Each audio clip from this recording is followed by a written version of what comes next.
Tuesday, December 19th, and what a different world the San Francisco 49ers wake up in today than opposed to, the end of November. December has been very, very good. It's a December to remember. If I can steal from bad car commercials, it's been a December to remember for the 49ers. There is no doubt about that. And it's certainly been a December to forget for the Philadelphia Eagles. Look who's 0 for December. Look who's lost 3 in a row. I remember we brought my buddy John Kincaid from Philadelphia onto the show. And, John is not an overconfident, braggadocious type of broadcaster either. It's why he and I get along so very, very well through all these years. But he said there wasn't a world that existed where the Eagles would lose 3 games in a row. Well, careful what you ask for. Just might get it. Oh, you add the fact that the Cowboys lost in Buffalo on Sunday, and look at where the 49ers are right now. They win 2 of their next 3 games. They're the 1 seed, kids. That's controlling your own destiny. Now, could they strip? Could they stumble? Could they fall? Yeah, a lot can happen in 3 football games. We all know that. The scare of God, football God, should have just been put into every single 49er fan watching Christian McCaffrey testing his knee and Brock in a blue tent on back-to-back plays in Arizona this past weekend. It's all dangling by the thinnest of threads. But that was a pretty thin secondary for the last 3 yards of the night in Seattle on Monday Night Football. Quite a drive from Drew Lock and DK Metcalf on Monday Night Football. What a game, right? I mean, thank you, Seattle. There's some NL West love right there by the Seahawks. Getting it done, keeping their own playoff hopes alive. I tell you, I don't know if Geno Smith is a much better quarterback than Drew Lock is. Drew Lock had himself another really decent game. I thought he played decently against the 49ers, but for a couple of interceptions and, but for the assassination. How'd you like to play, Mrs. Kennedy? It's one of those are big buts. But geez, Drew Lock ain't that bad. He's not that bad. He's really not. And I thought this was a really cool stat that I saw offered by OptiStats. OmniGrab, the jerk. OptiStats. Drew Lock got the ball down 4 points with under 2 minutes left, and he led his team on a game-winning 90-yard touchdown drive and capped it off with a 25-yard or more touchdown pass. The last quarterback to do that, down 4, under 2 minutes, you finish a drive of more than 90 yards with a touchdown pass of more than 25 yards. The last quarterback to do that was Brett Favre on September 20th, 1992, and that is the last game that he ever came off the bench to play in the NFL. Favre replaced injured starter Don Majkowski in the first quarter of that game and led the Packers to a comeback victory, and then began his NFL record streak of 297 consecutive starts the very next week, 321 if you want to count the playoffs too. But I'm not saying that Drew Lock is about to be Brett Favre. But I think Drew Lock is about to be considered. This guy might be a starting quarterback somewhere else next year. You look at what Jake Browning has done as the understudy for Joe Burrow in Cincinnati. That guy looks like he's been overlooked a little too long for whatever reason, and he's been playing pretty well, certainly above any expectations that you would have. And there's some talent out there that gets buried in the mix. There's no doubt about it. There's also talent out there that is on full display that probably is, I don't want to say shouldn't be out there, but people are still hoping for things to happen that might not happen. And, it really does bring us back to something that we've been talking about pretty much just in terms of Brock Purdy and the never-ending debate around him and the comparisons that he had with Trey Lance. Again, remember, Trey Lance was brought in because he was going to be a game changer, and Brock Purdy could never be that because all he might ever be is a game manager. We then saw just this past weekend Cam Newton, double down on this. triple down on game changers, game managers. They're two different things. You know, I'm almost willing to agree. And I'm going to tell you, the choice between a game changer and a game manager, you should probably go with the game manager, right? Game changers are a more risky proposition. Game changers might play a style of football that could lead to them getting hurt more often than a classic pocket quarterback. Game changers might have a higher upside, but so often in the investment world, things with higher upside come with more risks. Now, if you're lucky enough to hit the right risky investment, it could change your fortunes forever. If you're wrong on that risky investment, it could take the whole company down. You know, it's imagine a world where the 49ers did what they did to draft Trey Lance, and then Brock Purdy didn't show up at the end of a draft. Is Trey Lance now playing this level of football? I don't know. We don't know. The answer is probably not. Again, if it were just a system, why did the system fail Trey Lance? If it's just a system, how come Jimmy Garoppolo topped out pretty quickly over here and we all knew that it wasn't going to be a much better than that? If it's just a system, how come this game manager seems to be the perfect fit for it? Maybe the game manager is the better choice. Maybe there are more NFL GMs looking for game managers, and there's more know-nothing fans looking for game changers, and certainly a whole bunch of know-nothing content creators touting game changers, when the less sexy, less appealing, but maybe more effective game manager is the, I don't even want to call it the right choice, but the more prudent choice, the more aware of investment strategy choice. I mean, I don't know. I'm certainly not arguing against look for less physically talented football players in your draft or anything like that at the position of quarterback. You know, bigger, faster, stronger is usually a formula that works out pretty well on a football field. But I don't think Brock Purdy qualifies for any of that. And look at where he is. And I'm not saying these Eagles' losses should be put just on the wings of Jalen Hurts or anything like that. But boy, Jalen Hurts has turned into a bit of a turnover machine, is he not? If he played a less risky style of football, would there be as many turnovers? Yeah, Geno Smith.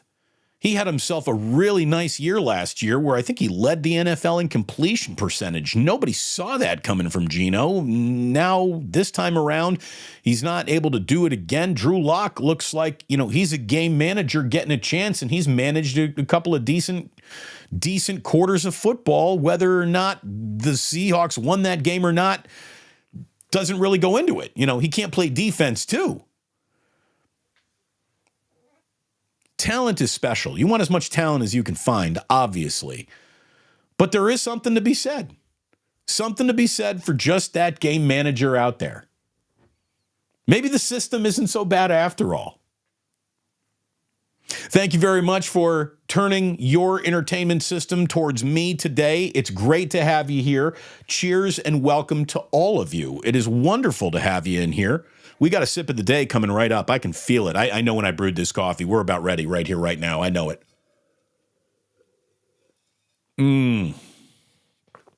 Nailed it. That was a really good sip. So, what a world the 49ers wake up in this morning. Thank you, Seattle Seahawks. Thank you, Buffalo Bills. And Merry Christmas from the Bay Area. How about that? Do you like the little thumbnail? The wrapped package of gifts for the 49ers out there, for 49er fans or for other fans to get from the 49ers. Here's your muffin basket. An awful lot of you have dipped into the muffin basket when it comes to supporting this channel. Memberships are now indeed available. The original memberships were called Plusers. Jillian and I changed that. I don't know how often the change is going to kick in or how fast it's going to kick in. But now what used to be known as there's only one level of membership. They said that there should be several different levels of membership. Again, we're not even giving anything away with membership. It's just a way for you to support the channel, and we're going to figure it all out as we go along here. I don't believe in a VIP room for some of the audience that the rest of the audience isn't allowed into. I'm playing to the entire arena, not just the first 20 rows. Love the guys in the back. People in the bleachers, you're my kind of people. I used to sit with you too.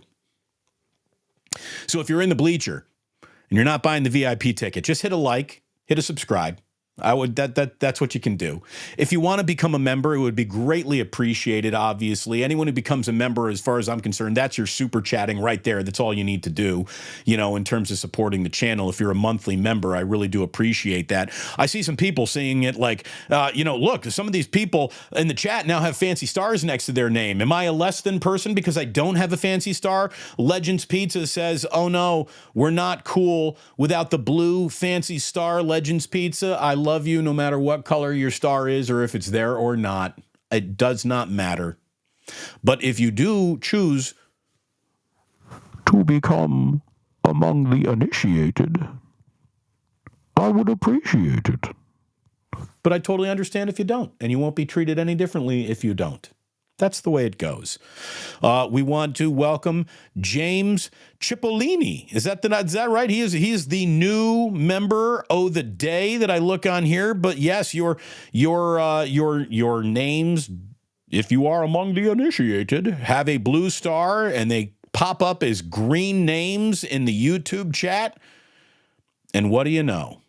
I thank you very, very much for supporting the channel, no matter how you choose to support the channel. JP from the 510. Oh, and there it says, welcome to the initiated for JP from the 510. You are now among the initiated.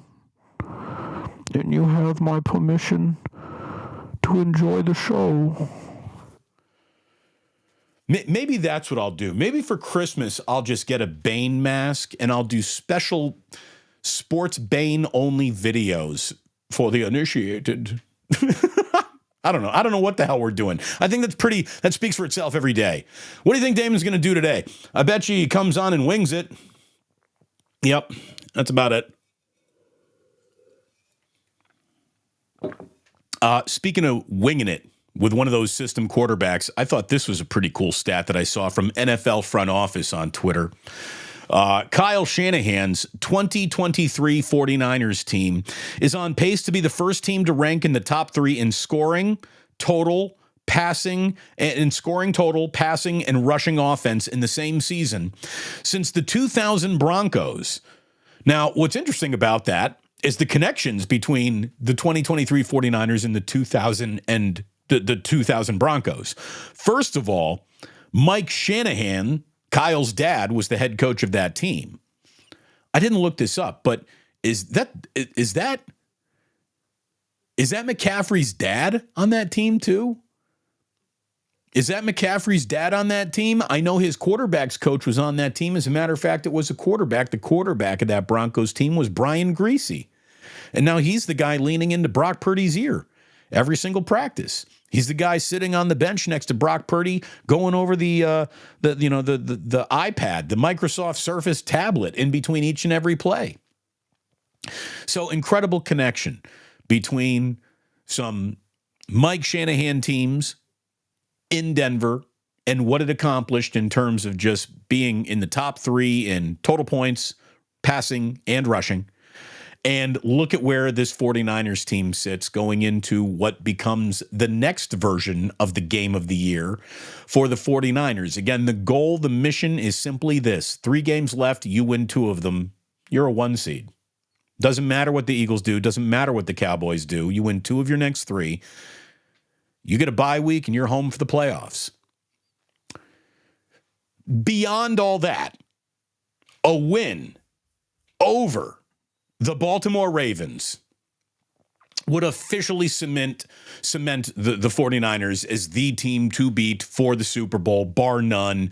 I mean, there would be no value to be found on betting them to win the Super Bowl because everyone would expect them to. As a matter of fact, if the 49ers on Christmas beat the Baltimore Ravens loudly, they're going to be double-digit points in every single game that they play for the rest of the year. That includes playoff games and probably the Super Bowl itself, should they be healthy and lucky enough to make it there. I mean, where some people told you the season was at the beginning of it and where the season is now lets you just know that these should not be your sports navigators. They have no idea how to plot a course. They have no idea their way around the map. That is hopefully what brought you to me. That is why I hope you appreciate what I'm trying to do without a whole bunch of bells and whistles and clickbait and nonsense and a whole bunch of just, pearl clutching and screaming from the high heavens about this guy's not good enough or this guy's got to be fired. And I'm certainly smarter than everybody in the room and you should listen to me and do it the way I say to do it. That's not what we do over here. And I really do believe that the common sense just want to talk about the game and what is happening in reality, not in some, other realm, some multiverse. If you're interested in our universe and not the multiverse, I think this is the sports channel for you. I really do. I think that the rational adult sports fan is the most underserved sports fan in America. Is maybe one of the most underserved customers or audience members, whatever you would want to call the people watching sports. All you're offered on every network is a gang of idiots screaming about hypotheticals at each other that really don't apply to anything we actually watch when the game starts. I've never enjoyed sports coverage like that. And if you're tired of sports coverage like that, hit a like, hit a subscribe, hit notify, or maybe even consider becoming among the initiated, if you'd like. Little college football news for you this morning that I found pretty interesting. Dan Wetzel of Yahoo uncovered something that, again, just what's it mean to the overall world of football? Well, look, we all know that we have a group of big boys that has so separated itself from the group of, let's call them the others, that before any season starts, if you ask me to list, 10 real contenders for a national championship, I could rattle off 12 teams, and your national champion is probably coming from one of those. A lot of people saw NIL coming, name, image, and likeness, and they said that it was only going to consolidate power even further. Like the rich would get richer, the poor would get poorer, and the big schools would spend more money to hoard more talent, leaving less real talent for other schools or lesser schools, meaning those schools won't have a chance to compete against the big boys. And there's always been a little bit of this tug of war that's always gone on in the history of college football, the haves and the have-nots. But name, image, and likeness opponents said that it was going to put the haves and have-nots on steroids. And actually, the total opposite has happened. Chalk up another win for the free market, I guess, right? Chalk up another win for opportunity. The opposite has happened. For the first time since Rivals began ranking recruits in 2006, the top 10 recruits in the country are all going to different programs. Normally, you have a very hot team or a recruiting class where guys get to know each other and they determined, all right, a couple of us are going to go to this program and we're going to turn it into our program and we're going to be a big part of this team's almost, scheduled appearance in a national championship game. Going to Alabama or going to Georgia isn't taking much of a risk in terms of, do you think we're going to play for something? Yeah, you're automatically going to play for something if you're at one of those two schools, right? Well, the 10-to-10 phenomenon came into place this week because Dylan Raiola, who was the nation's top-ranked quarterback recruit and second overall recruit, flipped from Georgia to Nebraska. Nebraska must have ponied up some serious dough for him to come in a little NIL action, right? Nebraska's looking at how far it's fallen since joining the Big Ten, and it's just saying we got to do something other than that. So it's a huge, huge get for Nebraska. In the past, top recruits, wrote Stan Wetzel, tended to bunch together, usually to sign with one of the hot programs of the moment or a steady national championship contender. In 2020, for example, Clemson signed 3 of the top 4 recruits alone. This year's top 10 players are committed to Ohio State, Nebraska, Missouri, Alabama, Auburn, Texas Tech, Oklahoma, Georgia, Texas, and Miami. So the talent is spreading out, at least a little. Now, the best programs will still have the most elite talent, writes Stan Wetzel. They'll just have a little less of it. And lesser programs might not be able to match you position with talent, but they'll have a little bit more of it. And what we're also seeing is that this transfer portal has really been a boon for non-traditional programs because there are some guys who realize, okay, I could be buried on the depth chart and not really get any looks or snaps that matter until my junior or senior year at some program, or I could go to a lesser program and play my ass off. And kids are like, wait a minute, so you're going to give me a certain amount of money to come be this team's starting quarterback that is better than less amount of money to be 4th on the depth chart over here? Okay. So the transfer portal is just this great equalizer, and name, image, and likeness is not the separator of haves and have-nots that some feared it to be. I find this stuff totally fascinating. Totally fascinating.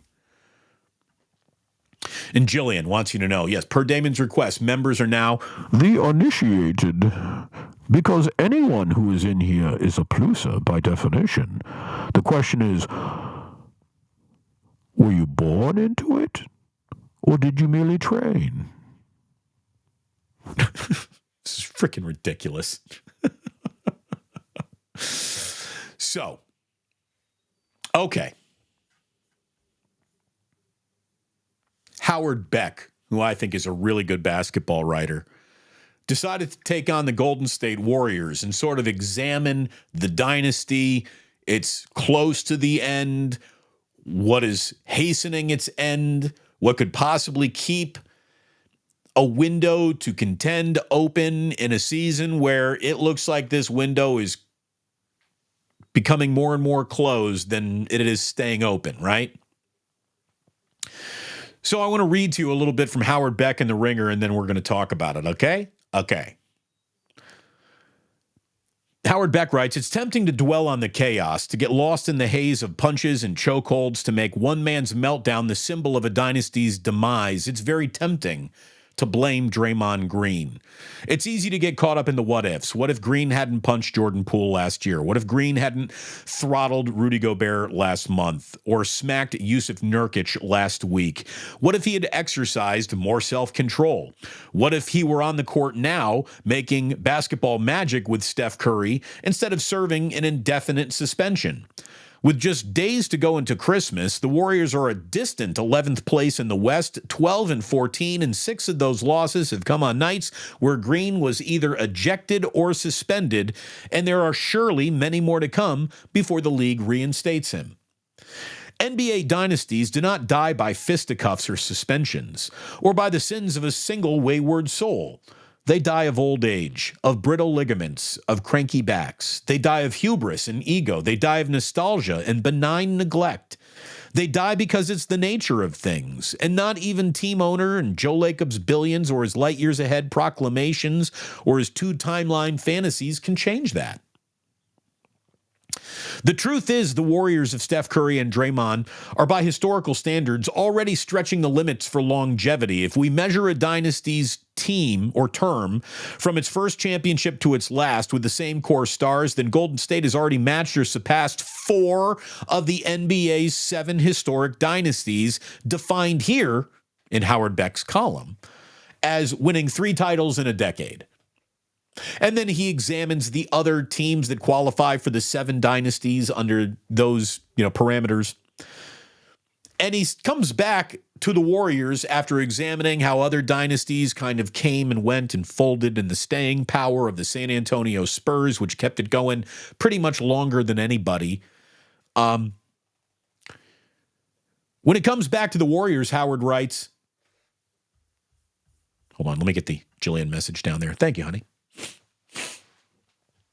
We've buried the Warriors prematurely before. It absolutely looked like the run was over in June of 2019 when Kevin Durant's Achilles snapped and Thompson's knee buckled in the finals. Many obituaries were written, but Thompson eventually healed. Durant was parlayed into Andrew Wiggins, and Steph kept Steffing, sparking a second win title run that absolutely no one saw coming. No one can say exactly when a dynasty will end or how. Sometimes we don't know how long after the fact. Is this Warriors' reign over? Perhaps. But they've defied the odds before. Curry at 35 is still playing like an MVP, and Green, for all of his warts, is still an undeniable force. So when the Warriors are whole, they can still be devastating. So bury them if you must. Crank up the rumor mill and the trade machine. But if there is indeed some life left in this dynasty, if there's somehow a final chapter to be written, it's almost certainly to be written with Draymond Green co-authoring the script. It's a really good article by Howard Beck, who's a great writer, really smart NBA guy. And he's right. Right now, Draymond has caught the ire and the arrows of all of Warriors fans and critics and media members alike, and rightfully so. He's deserved every single one of them. He really has.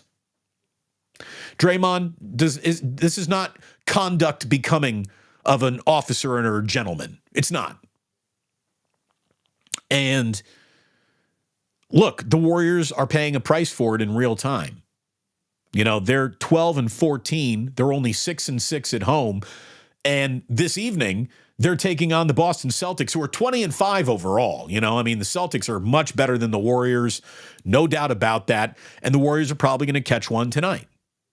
Unless, of course, Steve Kerr realizes, hey, I got some guys that I used to not have any trust in, and I got to put more trust in them. Because guys that I want to trust to come and play the same game that I expect them to play all the time really can't be trusted to do that.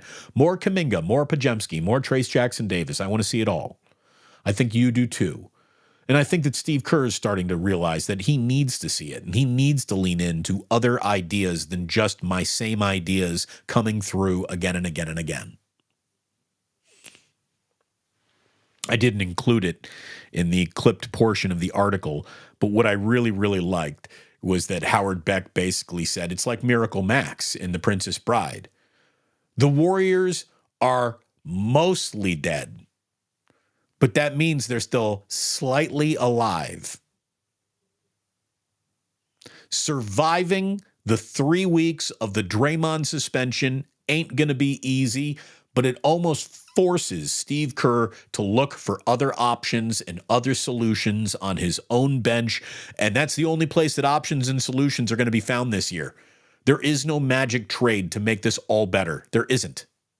There just isn't. So the solutions need to be in-house. They might be in-house. Keep playing the young kids in the house and see where that gets you.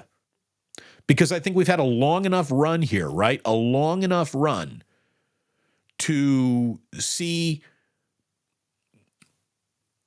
what we're looking at with some of these older guys. And even though, Clay's shooting splits have hopefully rounded a corner and will stay around that corner of bad Clay to good Clay. Looks like we're rounding a corner into a better version of Clay. Andrew Wiggins coming off the bench, it looks like that might have woken him up a little. Good. I mean, sometimes somebody's got to double lapel that guy and get him to be more intense about something. Nothing snatches an NBA player's attention quite like minutes. So keep being stingy with those minutes to those who might not deserve it, Steve, and keep giving those minutes away to young kids who are trying to prove that they can do it. Because every time I see a guy who classifies as a youngin' of the Golden State Warriors, Moody, Kuminga, Pajemski, Trace Jackson Davis, I want to see more of them, not less of them. There isn't one young player on this team that I see out on the court and I just think, oh man, he's not helping. Get him off the court. Get him out of there. Get that kid off the court. I don't see it. Neither do you. And Steve can't pretend he does either.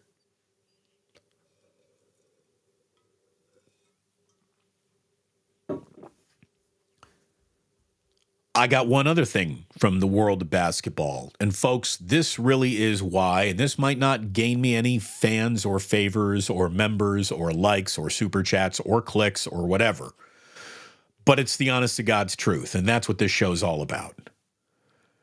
The reason why LeBron James, I think, now officially classifies as the greatest NBA player of all time, greater than Jordan. And again, it's hard for me to say that.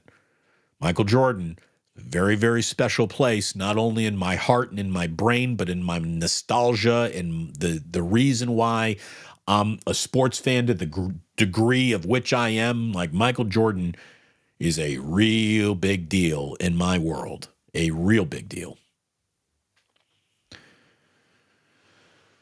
What I love about LeBron James is even though we all know that Father Time will end his record undefeated. You cannot beat Father Time. You cannot do it. Everyone who's ever been a professional athlete has aged out the same way that everyone who's ever lived has died. Okay? You cannot beat Father Time. Undefeated is Father Time. But LeBron James is literally giving Father Time the single greatest game Father Time has ever played against a particular athlete. He truly is. You know, that in-season tournament, and I know that the Lakers, they just had a home game, and they raised an in-season tournament banner inside of Staples Center or Crypto or whatever it's called now. They raised an in-season tournament banner, and there are a lot of people laughing at that, goofing on it. Why? There isn't a player in the league who needed an in-season tournament victory on their resume less than LeBron James, and that guy still wanted it more than everybody else in the NBA, and that is a level of greatness, folks, that you got to appreciate. The man who has nothing left to prove in an in-season tournament that everyone agrees is manufactured and fictitious almost, because it was a straight-up competition that everyone was able to compete for, LeBron decided, we're fucking doing this. We're doing it. I want it. Do you know how impressive that is? To need nothing and want something so bad? Like, to me, I respect the hell out of that. And then there's also this in terms of the LeBron v. Father Time department.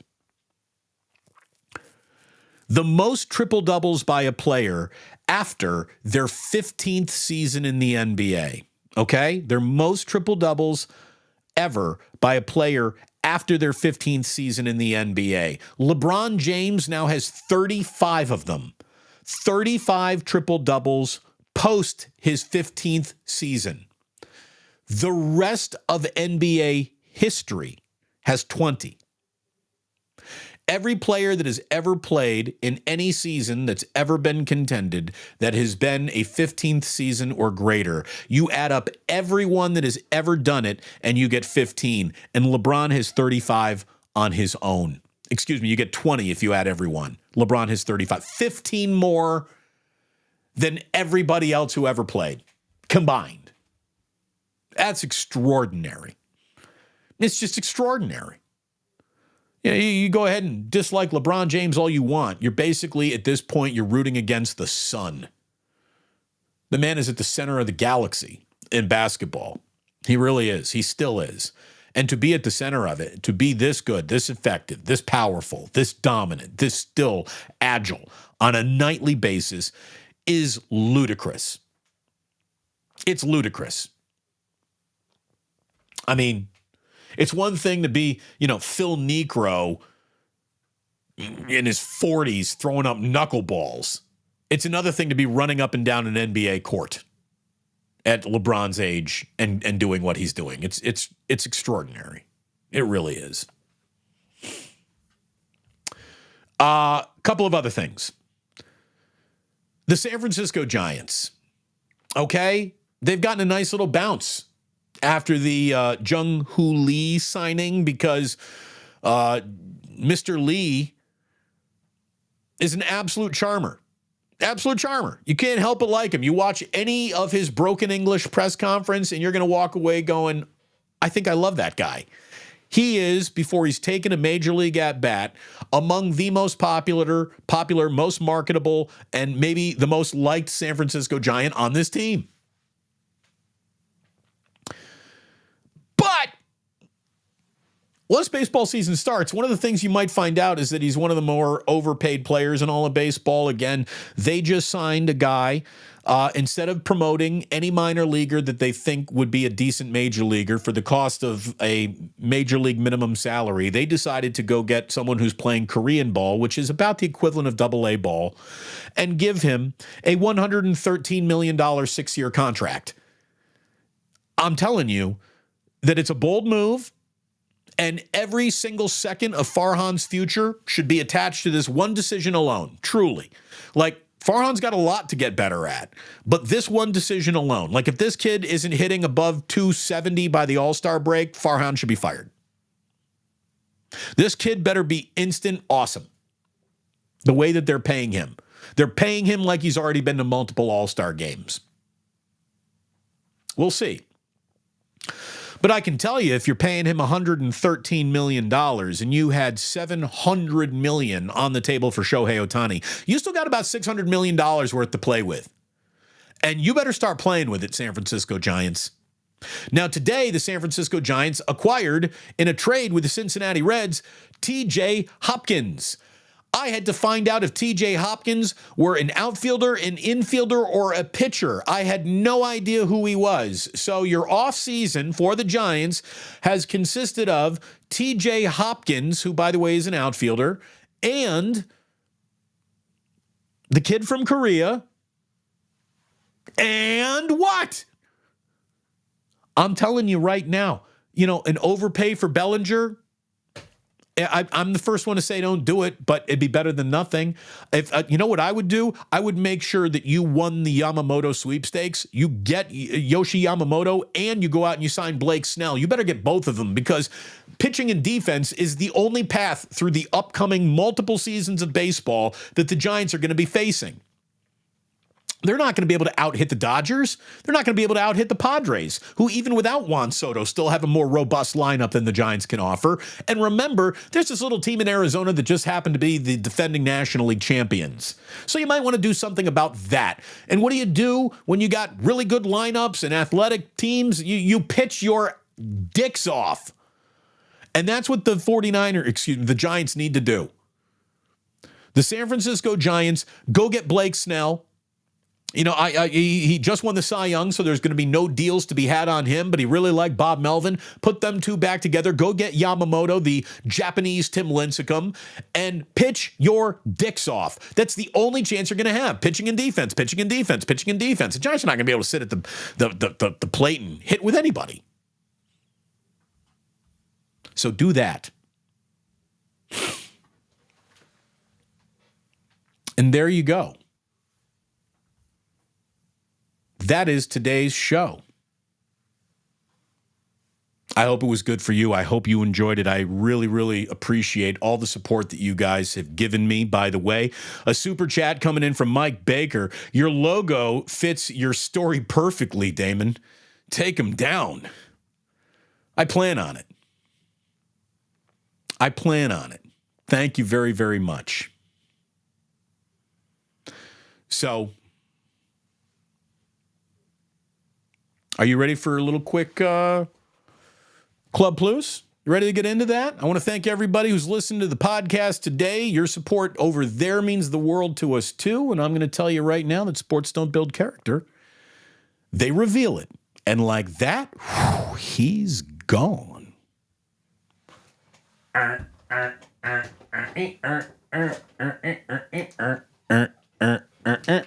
tell you what, this is going to be a very short trip into Club Plus today because I got to pee. I'm not even going to lie. I gotta pee. What do we got going on here? What do we got? Look, we got Jimbo saying Michael Penix Jr. should be the number 1 draft pick.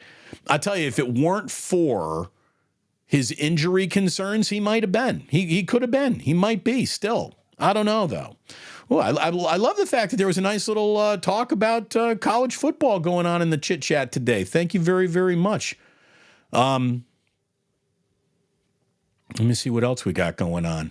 I really got to pee. I think that might be it for Club Plus today. I'm so sorry.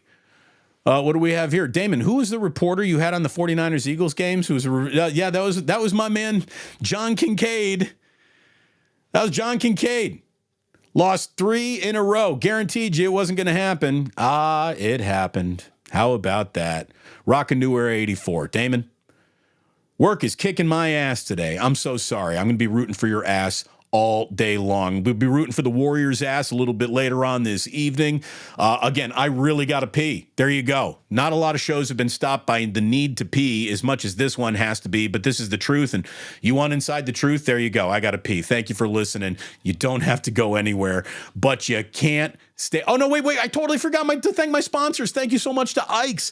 Thank you to mybookie.ag. Thank you to Dr. Paul Hughes. I'm totally sorry. I botched that. Everyone gets double the ads tomorrow, including Uncle Boys. I really got to pee. Take care.